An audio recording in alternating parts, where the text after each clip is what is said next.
The hollow below. Jake and Matt had been hiking these trails for years, but today felt different. The early spring air was crisp, carrying a strange stillness that made the usual chirping of birds and rustling of leaves seem muted. They had taken an old, barely marked path deeper into the mountains, chasing rumors of an undiscovered cave exposed by a recent rock slide. "Think it's real?" Matt asked, adjusting the straps of his pack. "Only one way to find out," Jake replied, leading the way. They climbed over jagged boulders where the rock slide had torn through the mountainside. A yawning black hole loomed ahead, unnatural, almost like the earth itself had gasped in terror and never closed its mouth. Jake shone his flashlight into the cave. "Damn, it goes deep." Matt hesitated. "Maybe we shouldn't. What if it's unstable?" Jake scoffed. "Come on, we've been in plenty of caves before. Just a quick look." The air inside was damp and cold, carrying a metallic scent.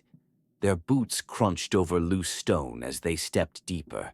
The tunnel twisted sharply, swallowing them in darkness.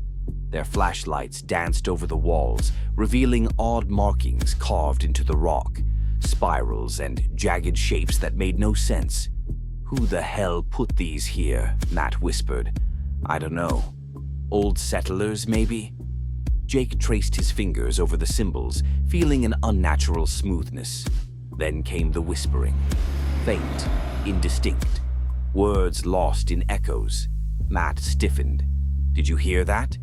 Jake nodded, shining his light ahead. The passage opened into a cavernous chamber.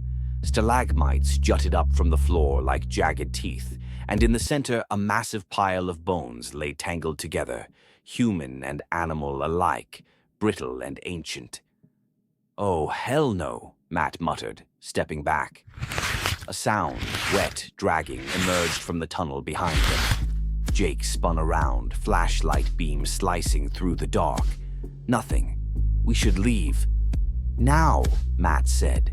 Then the whispering returned, louder this time, slithering through the cavern. The air grew thick, pressing in on them. The tunnel they had come through seemed smaller. A shadow shifted at the edge of their light. Jake barely had time to scream before something yanked him backward. Matt saw only a glimpse, twisted limbs, hollow eyes, a gaping mouth that stretched far too wide. Jake was gone, his flashlight spinning on the cavern floor. Matt ran. He sprinted toward the exit, heart hammering, lungs burning.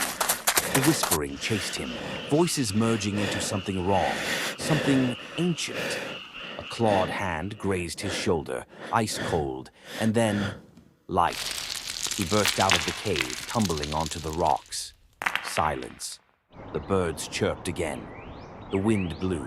Matt turned back, breath shuddering. The cave entrance was gone. Just an unbroken wall of stone, as if it had never been there. Jake was gone, too. And deep within the mountain, the whispering began again.